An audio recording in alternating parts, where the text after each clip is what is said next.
नमस्कार बच्चों। आज का जो क्लास है वो एनसीईआरटी बुक का जो एसएसटी बुक है ना, हिस्ट्री, उसका पहला चैप्टर यानी कि फ्रांसीसी क्रांति है। इस वीडियो में हम फ्रांस की क्रांति के बारे में हर एक वीडियो को जानेंगे। उसके क्या कारण थे, कौन सी ऐसी घटनाएं थी जो फ्रांसीसी क्रांति को ट्रिगर किया, उसका क्या परिणाम निकल कर गया, उस समय समाज की दशाएं कैसी थी, क्या अधिकार थे लोगों को और कौन से नए अधिकार मिले। ये सारी बातों को हम इस वीडियो में जानेंगे। इसके अलावे क्या छोटी बड़ी घटनाएं हुई हैं, कब हुई थी, कौन कौन से राजा आए थे, कहाँ हुई थी, कई प्रकार की डिटेल आपको इस वीडियो में मिलने वाली है। तो मेरा आग्रह है कि अगर आप यह वीडियो देख रहे हैं तो बिल्कुल अच्छी वीडियो देख रहे हैं तो अंत तक जरूर देखें। बीच में छोड़ करके भागेंगे तो कुछ ना कुछ आपका छूट जाएगा।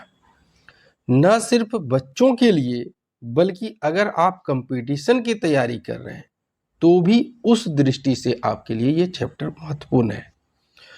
अगर आपको इसके पीडीएफ चाहिए तो हमारे टेलीग्राम का जो लिंक दिया हुआ है डिस्क्रिप्शन में, वहां से आप प्राप्त कर सकते हैं। तो चलिए शुरुआत करते हैं। फ्रांसीसी क्रांति, जिसे फ्रेंच रेवोल्यूशन भी कहते हैं, ये कब हुई थी? तो 14 जुलाई 1789 को हुई थी, यानी 14 जुलाई 1789 को हुई थी। ये जो आप तस्वीर देख रहे हैं यह है बास्तिल का किला, ठीक है। और इसी किले को सबसे पहले गिराया गया था। थोड़ा अब हम परिचय जान लेते हैं फ्रांसीसी क्रांति का। हमने पॉइंट बाय पॉइंट लिखे हैं ताकि आपको समझने में आसानी हो। लिखा हुआ कम से कम मिलेगा और दिखाने का प्रयास हमने ज़्यादा किया है, क्योंकि जो दिखता है ना वो टिकता है। वो मार्केट नहीं है, जो दिखता है वो बिकता है। जो चीज़ें आप देखते हैं साथ में सुनते हैं आपको अच्छे से याद होता है। ये जो शहर है ये है पेरिस, और पेरिस के बारे में जान लीजिए, यह है फ्रांस की राजधानी।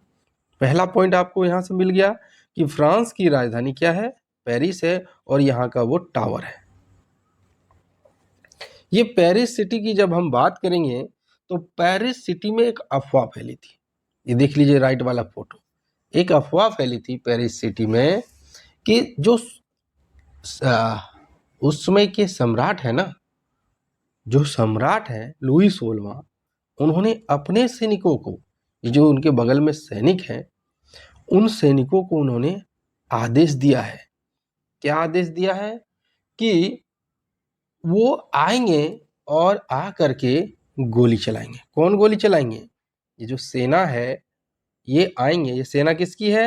ये सम्राट की सेना। तस्वीर पे चेहरे पे मत जाइएगा, आप समझने का प्रयास कीजिएगा कि पेरिस शहर में एक अफवाह फैली थी।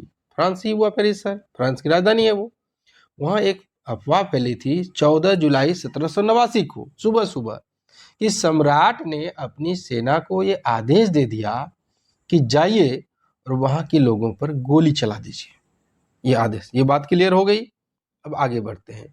तो जो वहाँ के स्त्री, पुरुष, बच्चे, बूढ़े, जितने भी लोग थे वो वहाँ पर जमा हो गए।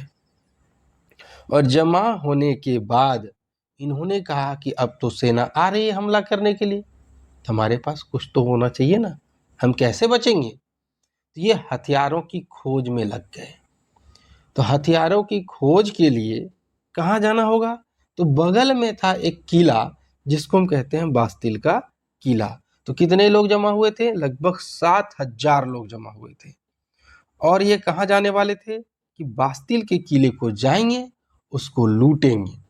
वो वहाँ गए, वहाँ पर जाकर के सबसे पहले जो उसका कमांडर था उसको गोली मारी गई।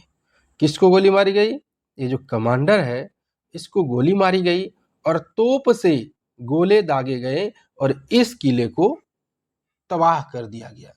क्योंकि इस किले को वो नफरत की दृष्टि से देखते थे। वो इसको मानते थे ये राजा बनाया है, इसको तोड़ दो। वहां जो कैदी थे उस कैदी को छुड़ा लिया गया। हालांकि कैदियों की संख्या केवल 7 थी, यानी कैदी कितने थे? 7, और इनको अपने साथ मिलाया गया। और यहाँ पर जो हथियार मिले उन्हें, उनको इन्होंने क्या किया, लूट लिया। ठीक है, ये बात समझ में आ गई। बास्तिल के किलों को क्यों गिराया, क्योंकि वो घृणा करने लगे राजा से। वो सोचे ये उसका बनाया हुआ है, तो हम इसको नहीं रखना चाहते उसको। यहाँ से जो माल मटेरियल मिला, जो टुकड़े मिले, कुछ सामानें मिली, उसको को ले जा करके बाजार में बेच दिया। तो बहुत ऐसे लोग होते हैं जो कलेक्टर होते हैं, इसे कलेक्ट करते हैं पुरानी चीज़ों का, उन्होंने इसे खरीद लिया। आखिर ये आपने परिचय देख रहा है, अभी क्रांति की शुरुआत नहीं हुई, आगे क्रांति कैसे हुई। तो लोगों में जो गुस्सा था, लोगों में जो मांग थी, वो थी पावरोटी की महंगी कीमतों से। देखिए, फ्रांस एक ठंडा प्रदेश है, एक ठंडी जगह है वो, ठीक है। अधिकतर यूरोपीय कंट्रियां ठंडी होती है, तो ये जो ठंडा देश है, तो वहाँ पर चावल का कम उपयोग होता है।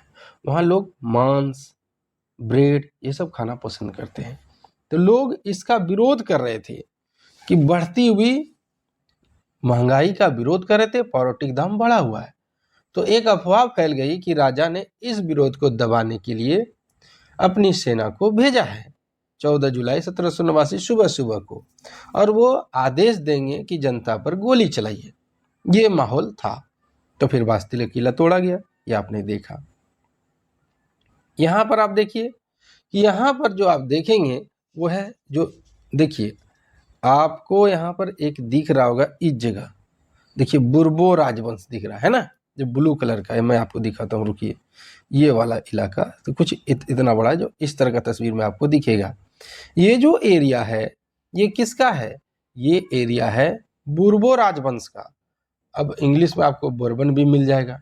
ये किसका है, बुर्बो राजवंश का है। और हम पहला पॉइंट देखने वाले, अभी तक हमने जो देखा वो परिचय था, अब हम पॉइंट वाइज देखेंगे क्या क्या घटनाएं घटी थी। ये बुर्बो राजवंश था, और बुर्बो राजवंश में उसमें एक राजा हुए। ये राइट साइड वाली जो तस्वीर देखिए, ये राजा बने, है ना। ये जो अब राजा बने, इसकी उम्र मात्र 20 वर्ष थी। कितनी थी, 20 वर्ष थी। और इनकी शादी, ये देखिए, है ना, ऑस्ट्रिया की राजकुमारी मेरी एंतोइनेट से हुई थी। ये है आपका लुई 16वां, 20 साल में राजा बना, और इसकी शादी हुई लुई बोलते हैं, मेरी एंतोइनेट से। और ये ऑस्ट्रिया की, कहाँ की, ऑस्ट्रिया की राजकुमारी थी। तो ये राजा बना तो 20 उम्र थी, उसकी शादी भी हो गई। अब आगे देखते हैं कि लुई 16वां जब राजा बन गया तो उसे क्या मिला, तो उसे मिला एक बहुत बड़ा महल। क्या मिला, एक बहुत बड़ा महल। और इस महल का नाम है वर्साय का महल। क्या नाम है, वर्साय का महल। उसे क्या मिला, वर्साय का महल मिला। लेकिन उसके मंत्री ने आकर के बताया, देखिए मैं यहाँ अकबर बिरबल की फोटो लगाया हूँ, समझने का प्रयास कीजिएगा। ये जैसे ही राजा बनते हैं लुई 16वां, उन्हें एक महल मिलता है, और उनके मंत्री आकर के बताते हैं कि महाराज, महल का जो राजकोष है वो तो खाली है, हमारे ऊपर तो कर्जा है, क्योंकि हमने इस गद्दी को प्राप्त करने के लिए या अपने साम्राज्य के विस्तार के लिए, हमारे जो पहले वाले राजा थे वो कर्ज में चल रहे हैं।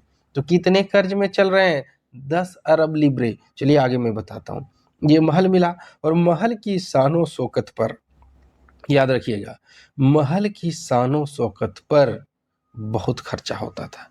ये जो आप देख रहे हैं ब्लू कलर का, है ना, ये जो ब्लू कलर का देख रहे हैं, यहीं पर है आपका फ्रांस। ठीक, रुकिए मैं आपको तस्वीर में दिखाता हूँ कहाँ पर है। ये वाली तस्वीर में आपको ज़्यादा समझ में, यहाँ देखिए, है ना, बुर्बो राजवंश जहाँ लिखा है वहाँ पर है फ्रांस। चलिए आगे बढ़ते हैं। तो अब आखिर इतना कर्ज क्यों हुआ था इसके ऊपर, तो यहाँ पर एक बात था कि जो महल होता है ना, इसके शानो शौकत होती है। हम लोग कहावत अगर आम भाषा में बोले तो नंगटा फुटा नहीं करता है।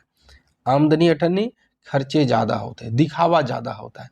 दूसरी बात, ये लोग फिजूल खर्ची बहुत ज़्यादा करते हैं। तीसरी बात यह है कि फ्रांस ने अमेरिका के 13 उपनिवेशों को ब्रिटेन से आज़ाद कराने में सहायता दी थी। क्यों, क्योंकि जो फ्रांस है वो ब्रिटेन को अपना शत्रु मानता था। तो मदद किया किसका? अमेरिका का, जिसके चलते उसके ऊपर तो पहले से 10 अरब लिब्रे का कर्ज था और 2 अरब, जबकि उस पहले से 2 अरब था, ठीक है, पहले से कितना था? 2 अरब था, ऊपर से 10 अरब लिब्रे का और कर्ज चढ़ गया। अब कर्जदाता जो थे वो सरकार से क्या करने लगे? मांग करने लगे। ये देखिए, ये देख रहे हैं, ये जो अमेरिका की मदद, हरा वाला देख रहे हैं ना, ये अमेरिका, इसके उपनिवेशों की मदद में ये करने लगे, सहयोग करने लगे। किसका? फ्रांस करने लगा अमेरिका का सहयोग, क्योंकि ब्रिटेन से उसकी दुश्मनी थी। तो पहले से 2 अरब लिब्रे कर्ज था और उस पर कर्ज चढ़ गया कितना? 10 अरब लिब्रे का। अब जो कर्जदाता थे वो क्या करने लगे? वो कहने लगे कि हमको ज़्यादा हिस्सा चाहिए, हमको ज़्यादा परसेंट चाहिए। अब वो कितना परसेंट की मांग करने लगे कि हमने जो पैसा दिया था अब हमें 10% का टैक्स चाहिए। अब बताइए कि सरकार कोई टैक्स पॉकेट से देती है क्या? नहीं। तो ये क्या करती है? जनता से मांग बढ़ाती है ना? तो इसमें क्या होता है कि कर्ज तो पहले से था और शान शौकत घटने का नाम नहीं ले रहा है। तो मार किस पर पड़ी? तो मार पड़ गई जनता पर, उससे ज़्यादा खर्च मांगने लगे। इसके बाद सेना का खर्च अलग से, राज दरबार का खर्च अलग से, कार्यालय का खर्च अलग से, विश्वविद्यालय का खर्च अलग से। इन सब के चलते समाज को बांटा गया 3 स्टेट में। तो पहला स्टेट को कहते हम कलरगी, यानी पादरी वर्ग, ठीक है। दूसरे स्टेट को कहते हम कुलीन, कुलीन यानी नोबिलिटी, ठीक है। और तीसरे वर्ग में आते थे, थर्ड स्टेट में आते थे बिजनेसमैन, व्यापारी, किसान, छोटे मजदूर, है ना, ये सब आते थे। तो यहाँ पर जो फर्स्ट 2 स्टेज है ना, फर्स्ट और सेकंड स्टेट को टैक्स से छूट था। अब सोचिए, फर्स्ट और सेकंड स्टेट को टैक्स से छूट था और बाद बाकी जो नीचे का स्टेट थे, तीसरा स्टेट, उन्हें टैक्स देना पड़ता था, है ना। तो टैक्स उस समय 2 प्रकार से लिए जाते थे। टैक्स लिए जाते थे, एक तो धार्मिक कर था और दूसरा था प्रत्यक्ष कर, यानी डायरेक्ट कर। तो जो अधिकतर जो ज़मीनें थी वो 90% ज़मीन फर्स्ट और सेकंड स्टेट का था और 60% पर ये लोग काम पर रखते थे लोगों को, थर्ड स्टेज के लोगों को काम करवाते थे, है ना। तो अब इनके बाद जो प्रथम 2 स्टेट था उनको कुछ विशेष अधिकार था। विशेष अधिकार मतलब वही एक शाही जिंदगी जिएंगे, वही क्या करेंगे, वोट देंगे, ऐसा मतलब कुछ और भी आगे मैं बताने वाला हूँ। मैं अभी तो पॉइंट वाइज चल रहा हूँ, ध्यान से रहें, ठीक है। इनमें से सबसे बड़ा उसको विशेष अधिकार था कि जो टैक्स होगा ना उसमें फर्स्ट और सेकंड स्टेट टैक्स नहीं देंगे। तो ये कम बड़ी बात नहीं हुई, है कि नहीं। तो टैक्स कौन देगा? तो टैक्स देगा जो निचला स्तर है, यानी थर्ड स्टेट है। किसान देगा, बिजनेसमैन देगा, व्यापारी देंगे, मजदूर देंगे, ये सभी टैक्स देंगे, है कि नहीं। तो ये देखिए, आपको धार्मिक कर दिखाया जा रहा है। देख रहे हैं, ये जो आप तस्वीर देख रहे हैं ये धार्मिक कर है, जिसको टिथे भी कहते हैं या टाइद कहते हैं, ठीक है। और यहाँ से सवाल पूछे जाते हैं।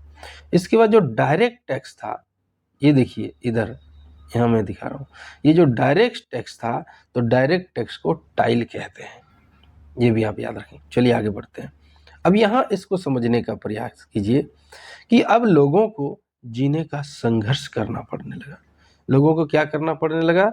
जीने का संघर्ष करना पड़ने लगा। लोगों को समस्याएं हो गई, क्योंकि पॉपुलेशन जो थी वो अचानक से बढ़ी। 1715 में पॉपुलेशन 2.3 करोड़ था, लेकिन 1789 में पॉपुलेशन 2.8 करोड़ हो गई। अब इसके तुलना में अनाज क्या होने लगा? उत्पादन कम होगा। देखिए, जमीन नहीं बढ़ता है, रबड़ थोड़ी है ना बढ़ जाएगा। तो उत्पादन कम होने लगा, पाव रोटी की कीमतें बढ़ने लगी, मजदूरी उन्हें सही नहीं मिल रहा था और साथ साथ में सूखा भी पड़ जाता था। कभी कभी कभी ओलावृष्टि भी हो जाता था। ओला मतलब बर्फ पड़ना। देखिए, मैंने यहाँ टुकड़े लगा दिए, ये समझने का प्रयास कीजिए, है ना। तो सारा मार यदि देखा जाए तो किस पर आने लगा?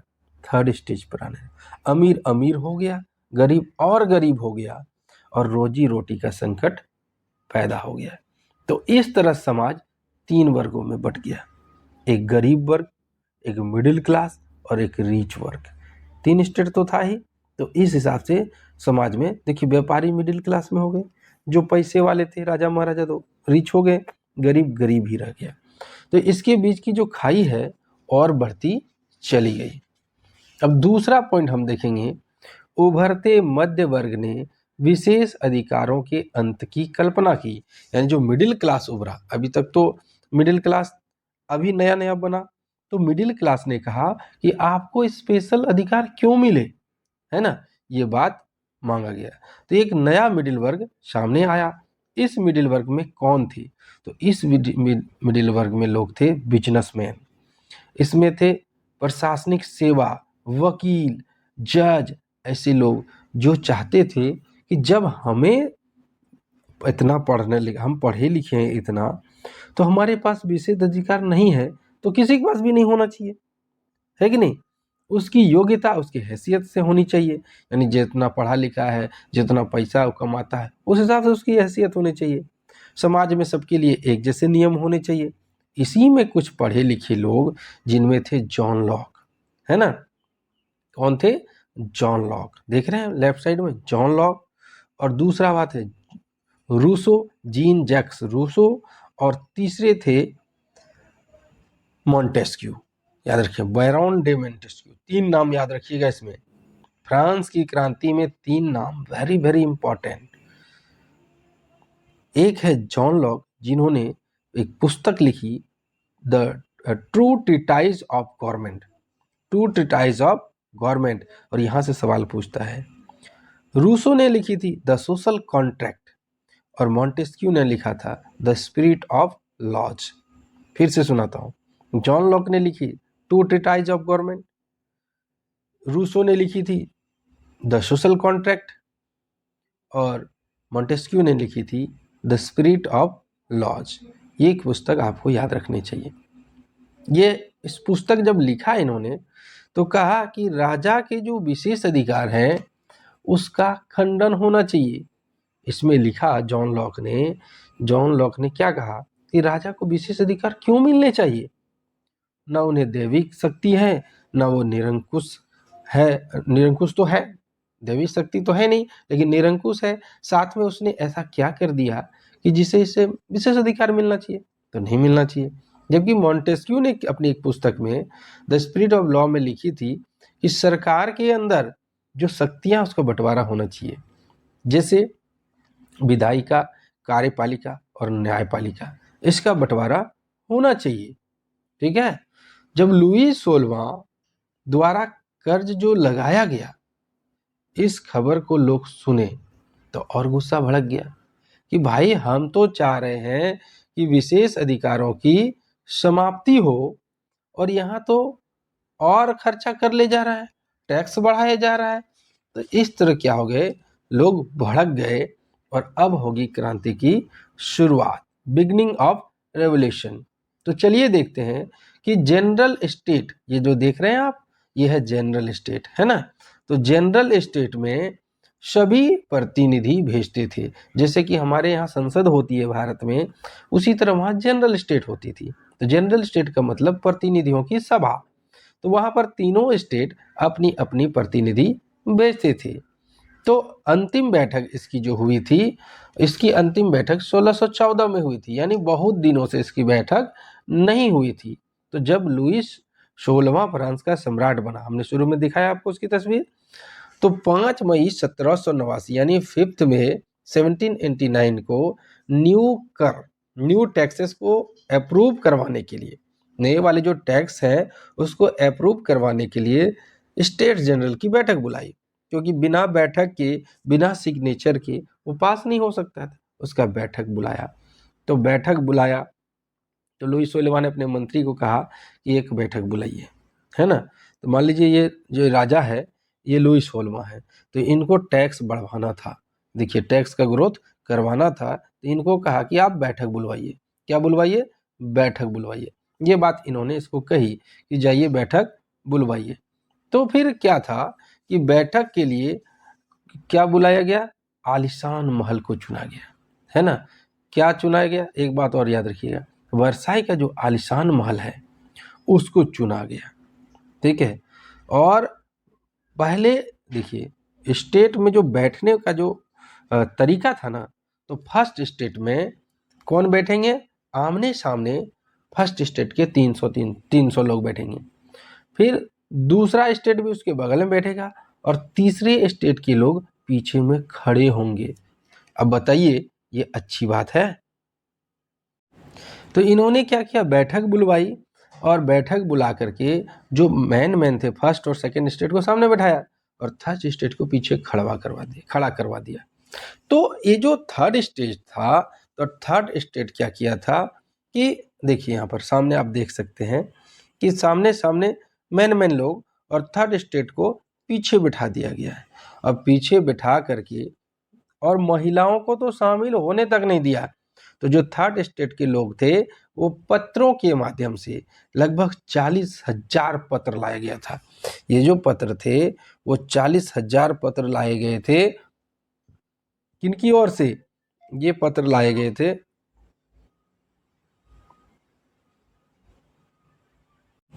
तो यहाँ पर पत्रों के माध्यम से वो अपनी शिकायतें और मांगों की सूची भेजे थे, जो कि थर्ड स्टेट वाले जो कि पीछे खड़े हैं, ये देखिए ये लोग ये पत्रों के माध्यम से महिलाओं की मांगों को यहाँ पर लेकर के आए थे। लेकिन मिला क्या कुछ उसे, नहीं मिला। सम्राट ने इन मांगों को अस्वीकार कर दिया। सम्राट ने कहा आपको कुछ नहीं मिलेगा। तो अब ये लोग वापस जाने लगे। तो वापस गया, तो वापस जा कर के इन्हें बहुत बुरा लगा। तब 20 जून को वर्साई के, ये देखिए वर्साई का जो टेनिस कोर्ट था, इंडोर टेनिस कोर्ट, वर्साई के महल के अंदर इंडोर टेनिस कोर्ट में ये लोग जमा होते हैं। कौन जमा होते हैं, थर्ड स्टेट के लोग जमा होते हैं। और उनका नेतृत्व कर रहे थे, उनका जो नेतृत्व कर रहे थे यानी अगुवाई कर रहे थे मिराबियो और आबेसिए। याद रखिएगा ये दोनों कुलीन परिवार के थे लेकिन विशेष अधिकारों के समर्थक नहीं थे। इसलिए वो चाहते थे कि हमें गरीबों के लिए कुछ करना है। ये दोनों आए और भीड़ के सामने जोरदार भाषण दिया। ऐसा भाषण दिया कि उसके भाषण को एक पत्रिका थर्ड स्टेट करके, याद रखिएगा थर्ड स्टेट करके एक पत्रिका में छापा गया और उसके लिए लोगों को जागरूक करने के लिए एक प्रचार पुस्तिका लिखी, है ना। ये देखिए प्रचार पुस्तिका का मतलब पंपलेट होता है, वो छपवाई और बहुत बढ़िया से छपवाई, ठीक है। और दरअसल में ये लोग मतलब मिराबियो और आबेसिए थे, ये पादरी थे, ठीक है। लेकिन इन्हें थोड़ा सा बुरा लगता था जब समाज में गलतें हो रही थी, तो है ना। तो अब देखिए इस तरह पंपलेट बांटा गया कि अब हमें क्या करना है कि मांगों को रखनी है। तो जब नेशनल असेंबली संविधान का प्रारूप तैयार कर रही थी, लेफ्ट साइड में आप देख लीजिए संविधान का प्रारूप तैयार हो रहा है, दूसरी तरफ कड़ाके की ठंड पड़ी है, फसलें मारी गई हैं और पूरा जो फ्रांस है वो आंदोलित हो रहा है। देखिए देख रहे हैं फसलों में कीड़े लगे हुए हैं, ठंड के कारण फसलें मारी जा रही है, बेकरी की दुकानों पर घंटों की लाइनें लगी हुई हैं। तो गुस्साई औरतों ने, याद रखिएगा सबसे पहले गुस्साए हुए औरतों ने भीड़ पर क्या कर दिया, जो सब कोई मिल करके कहा कि लूटो दुकानों को, दुकान को लूटा, धावा बोल दिया। तो अब इस तरफ समाज में लूटपाट हो रही है, तो सम्राट ने क्या किया, सम्राट ने अपनी सेना को भेज दिया कि जाओ तो जरा देखो तो क्या हो रहा है ना। अब जब भीड़ को मारा गया तो जनता और भड़क गई, है ना। उन्होंने क्या किया, उन्होंने कुदाल उठाया, उन्होंने बेलचा लिया और ले करके वो चले गए हमला करने के लिए, है ना। कौन? किसान जो थे वो डर गए थे, तो कुदाल लिया, बेलचा लिया और हमला करने के लिए चल दिए। उसने हमला किया, जो किले थे उस पर हमला किया, वहां से अपने डॉक्यूमेंट को लिया, जो कागज पत्तर राजा ने ली थी उसको फाड़ दिया। इस तरह वहां पर जो जमींदार थे वो जान बचाने के लिए दूसरी जगह भाग गए।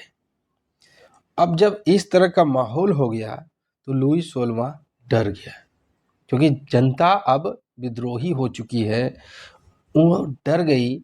और नेशनल असेंबली ने यह बात मान लिया कि अब आपको संविधान अपना जल्द बनाया जाएगा। प्रारूप बन चुका था पहले, संविधान जल्द बनाया जाएगा, आपको उसमें अधिकार मिलेंगे, आपको सामंती व्यवस्था से मुक्ति मिलेगी, पादरी के विशेष अधिकारों से छूट मिलेगी, यानी पादरी को जो विशेष अधिकार दिया गया है वो आपको छूट कर दिया जाएगा, और जो जमीन है चर्च की जमीन उसको जब्त की जाएगी।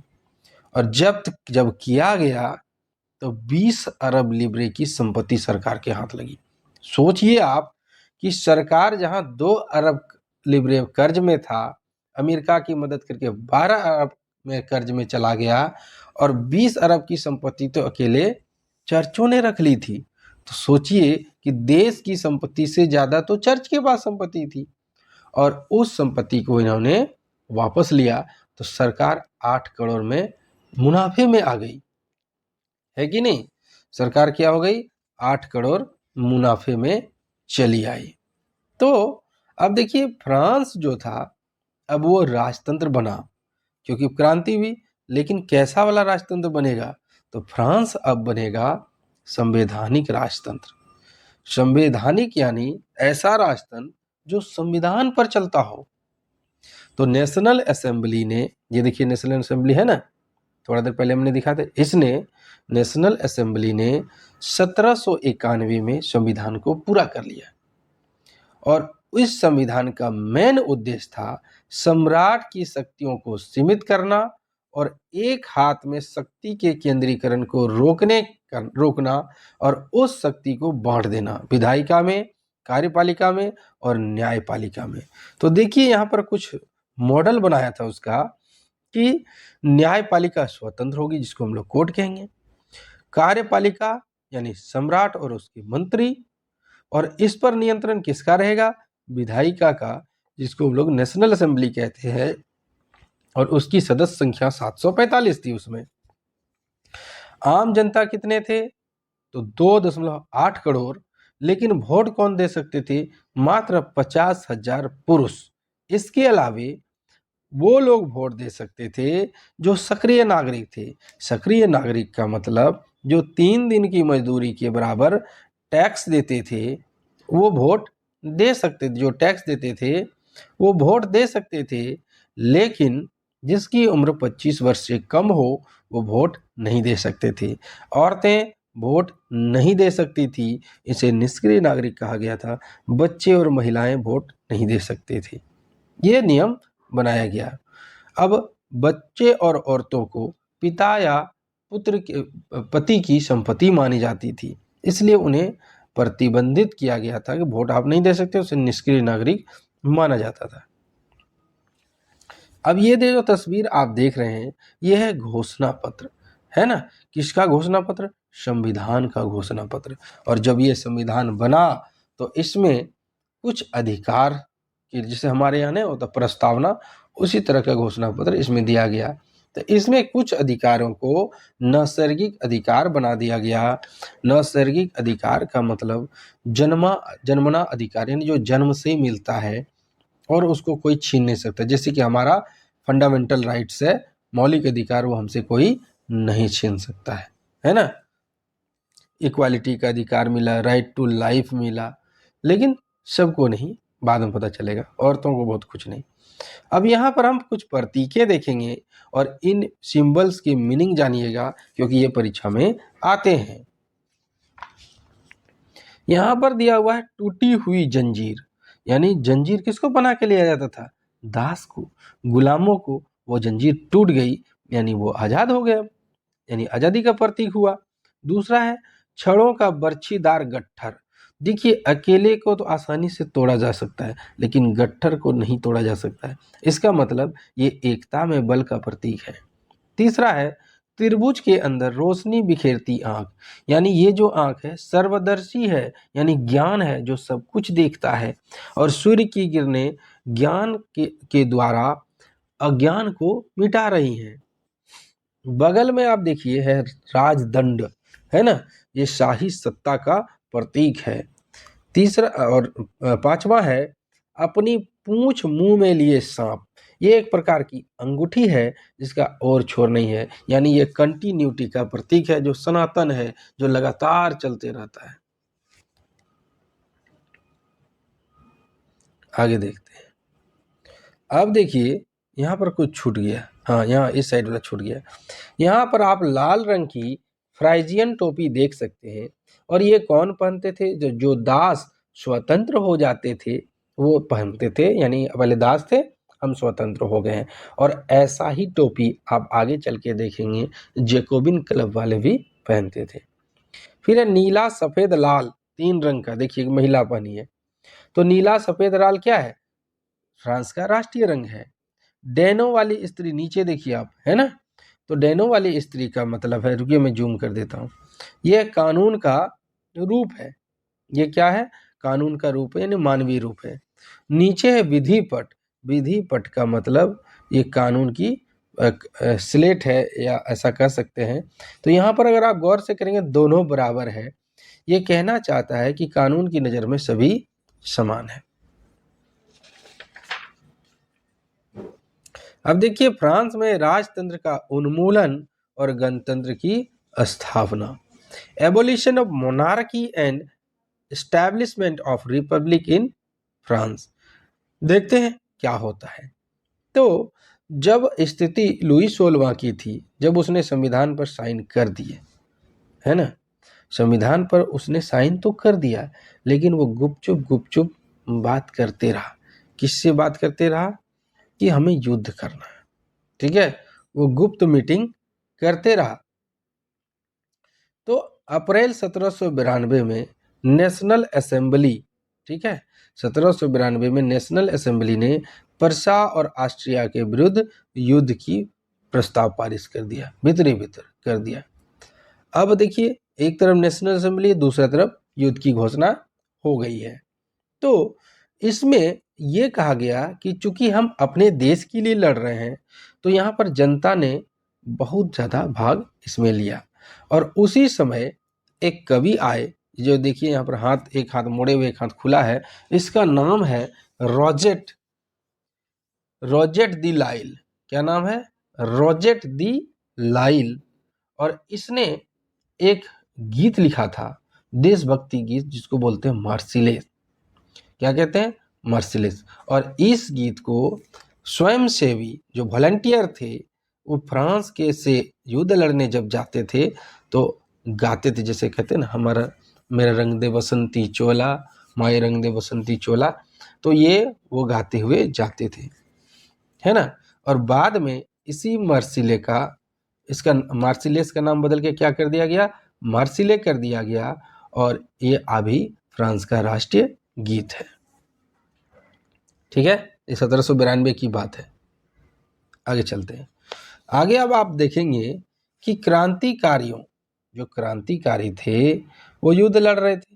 लेफ्ट साइड में देखिए, क्रांतिकारी युद्ध लड़ रहे थे, और सारा जिम्मा महिलाओं पर आ गया, है कि नहीं।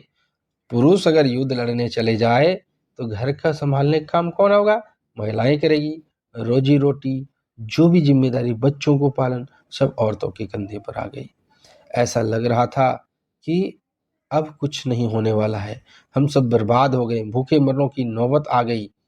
इसी बीच एक भूतपूर्व कॉन्वेंट थे, जिसका नाम था जेकब, है ना, कॉन्वेंट ऑफ सेंट जेकब।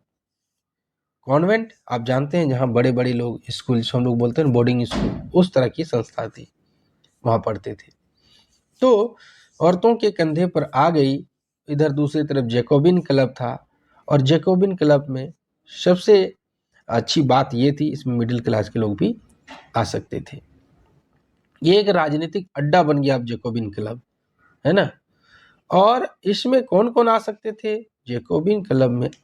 छोटे दुकानदार, कारीगर, जूता बनाने वाले, पेस्ट्री बनाने वाले, घड़ी ठीक करने वाले, छपाई करने वाले, नौकर, दिहाड़ी मजदूर, सब इसमें आ गए। और इसका नेता था मैक्सिमिलियन रोबेस्पियर, जिसकी तस्वीर आप आगे देखने वाले हैं। ठीक है, मैं दिखाई देता हूँ मैक्सिमिलियन रोबेस्पियर को। ये जो तस्वीर देख रहे हैं आप ना, ये है मैक्सिमिलियन रोबेस्पियर। ठीक है, मैक्सिमिलियन रोबेस्पियर। चलिए, हम यहाँ पर थे। और अब इसके बाद जैकोबिन के जो क्लब में गोदी कामगार, सबसे पहले आपको ये जानना होगा कि गोदी कामगार होते कौन हैं। देखिए, जब बंदरगाह बनाए जाते हैं तो वहाँ पर मिट्टी ढो ढो करके जो लोग लाते हैं, हमारे समाज में से भंगिया कहा जाता है या भरिया कहते हैं। आप हमें कमेंट करके बताएंगे कि आपके यहाँ क्या कहा जाता है इसको। ठीक है, चलिए, तो ये लोग भी इसमें शामिल हो सकते थे, लेकिन इसकी एक पहचान थी कि अगर आप इसमें शामिल होंगे तो आपको लाल रंग की टोपी पहननी होगी और धारीदार लाइनिंग वाले आपको पतलून पहनने होंगे। ये देखिए, सबके पैंट में लाइनिंग बनी हुई है, जो बंदर मामा पहनते हैं वो वाला इसको पजामा पहननी होगी। इसके बाद आगे चल करके ये जो कपड़ा है वो घुटनों तक हो गया और पूरा जांग के पास, पूरा थाई के पास पूरा फैला हुआ रहता था और इधर आके चिपक जाता था। तो इस तरह के कपड़े को कहने लगे ब्रीचेस, है ना, ब्रीचेस कहने लगे। और ब्रीचेस को बाद में जैकोबिन जो क्लब के लोग पहने, जो ब्रीचेस को पहने, उसको सौकुलात के नाम से जाने लगा। सौकुलात का मतलब होता है बुना घुटनों वाली। ठीक है, पुरुष लाल रंग की टोपी पहनते थे जो स्वतंत्रता का प्रतीक थी। इस क्लब की खासियत ये थी, इसमें महिलाएं भी शामिल हो सकते थे, लेकिन महिलाएं टोपी नहीं पहन सकती थी। तो 1792 की गर्मियों में, ठंडी में क्रांति हुई थी, याद कीजिए।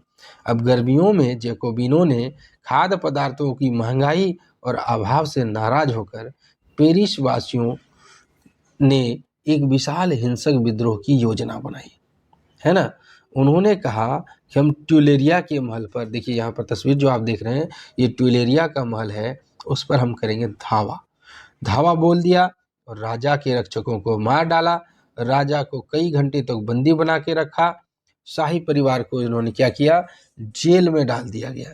शाही परिवार को इन्होंने क्या किया, जेल में डाल दिया गया। और इन्होंने एक घोषणा पारित कराई, उसमें 21 वर्ष से अधिक उम्र वाले, 21 वर्ष अधिक उम्र वाले वैसे स्त्री पुरुष जिसकी सैलरी नहीं भी 3 दिन के बराबर जो जमा करते हैं टैक्स, वो भी इसमें वोट दे सकते थे, है ना। यहाँ अभी नहीं, अभी महिलाओं को नहीं मिली है। ठीक है, अभी महिलाओं को नहीं, अभी सिर्फ पुरुषों को मिली, महिलाओं को कुछ देर में आगे हम बताएंगे मिल जाएगी। ठीक है, तो जो टैक्स दे 3 दिन की सैलरी के बराबर या ना दे, उन्हें भी वोट देने का। तो पहले उम्र कितनी थी, पहले उम्र थी 25 वर्ष, अब ये घटा करके कर दिया गया 21 वर्ष, है ना। आगे बढ़ते हैं। अब इसमें क्या हुआ कि जो अब अपना लोगों को मतदान दे दिया, तो इसमें मतदान हुआ। तो मतदान जब हुआ, कब हुआ, 21 सितंबर 1992 को मतदान होने के बाद जब रिजल्ट आया तो राजा को कम वोट मिले।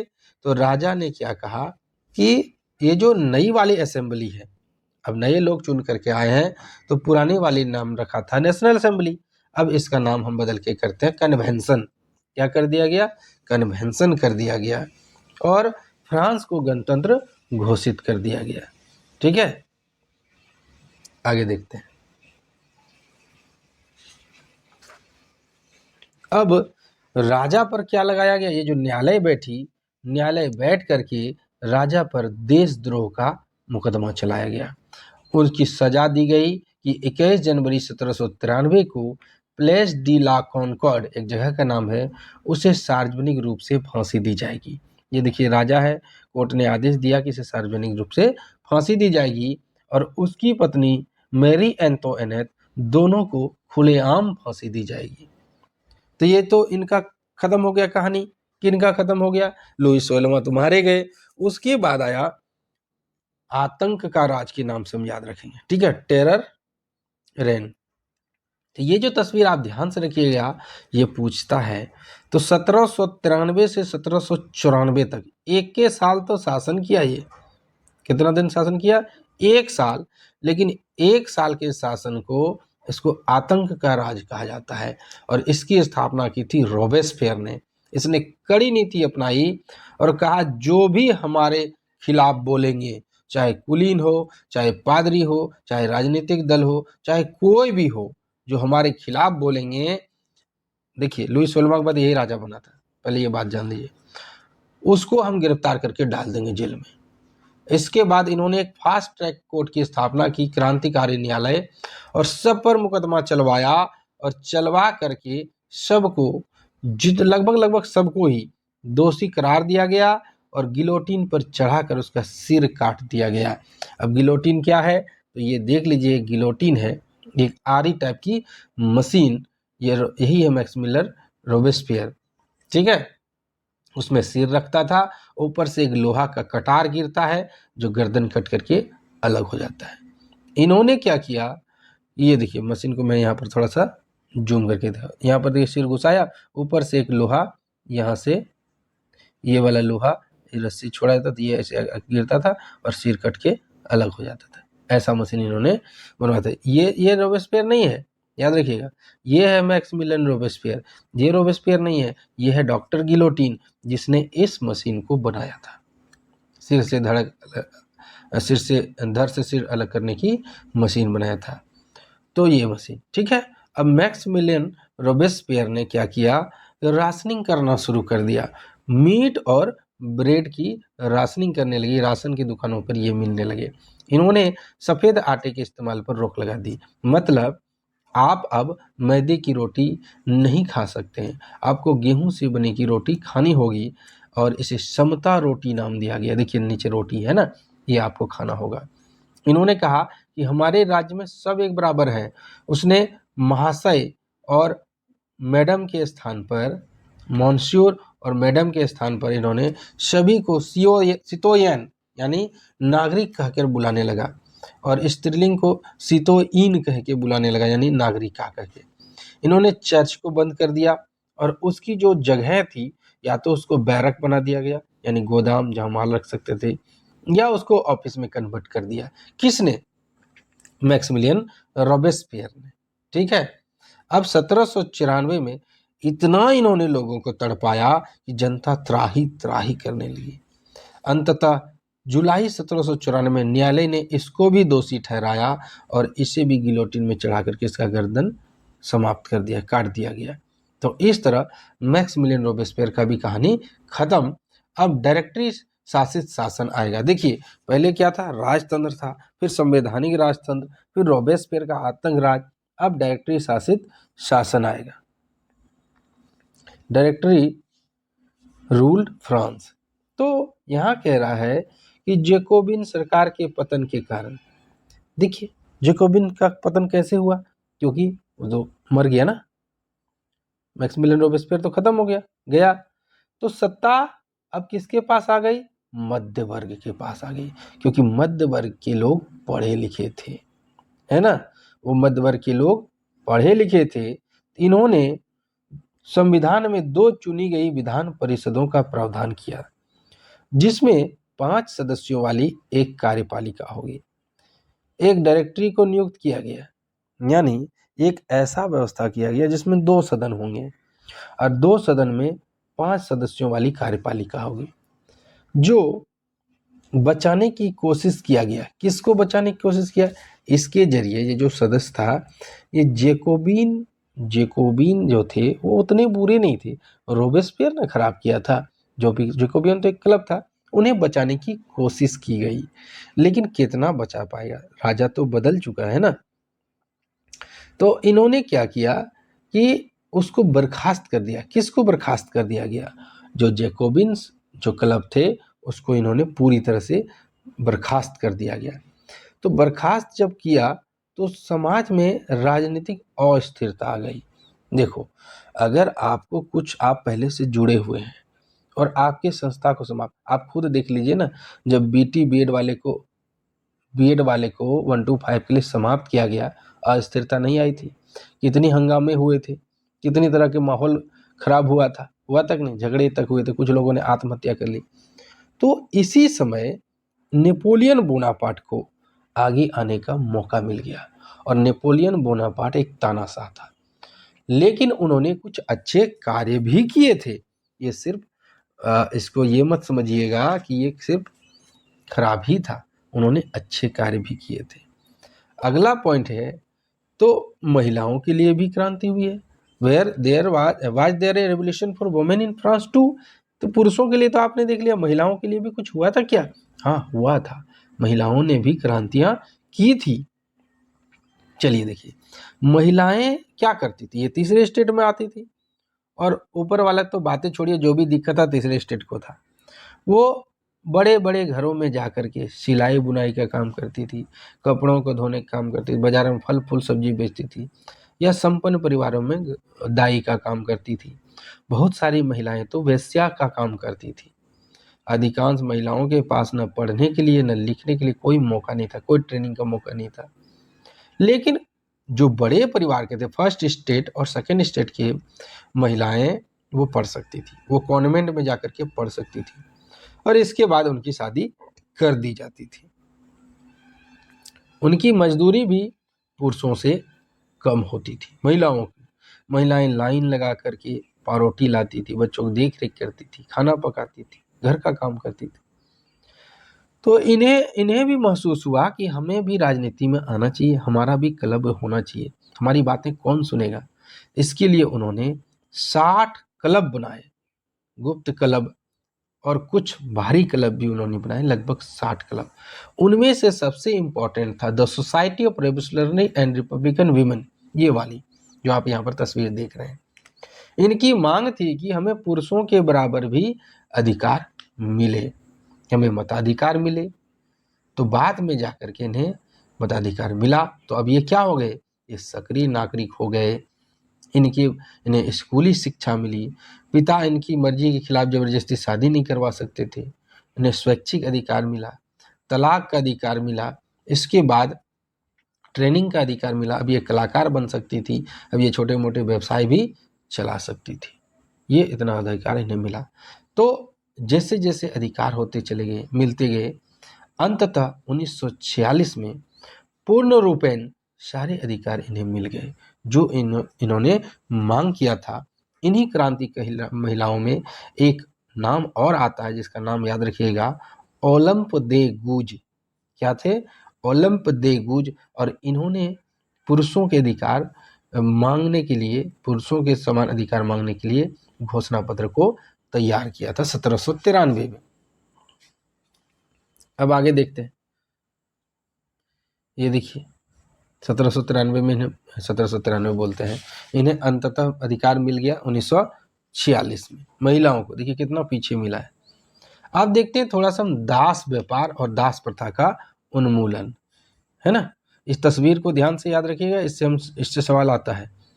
तो देखिए कि उसमें जो दास व्यापार होता था वो 3 महादेशों में होता था, अमेरिका, यूरोप और अफ्रीका।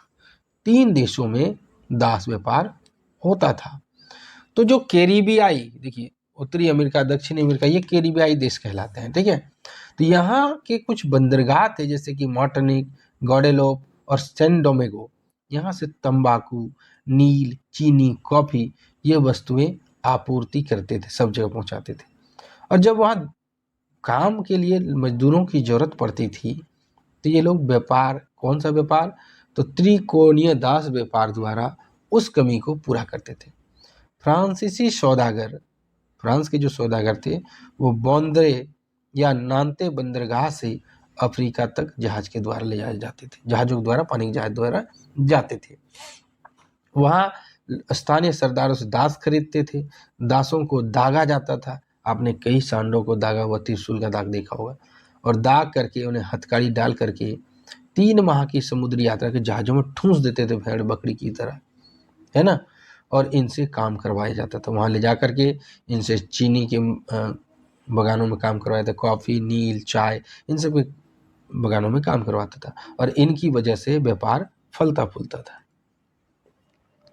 1794 में, है ना, 1794 में कन्वेंशन ने फ्रांस में और अपने सभी उपनिवेशों में दासों की मुक्ति का कानून पारित कर दिया कि चलो अब दास मुक्त हो गए।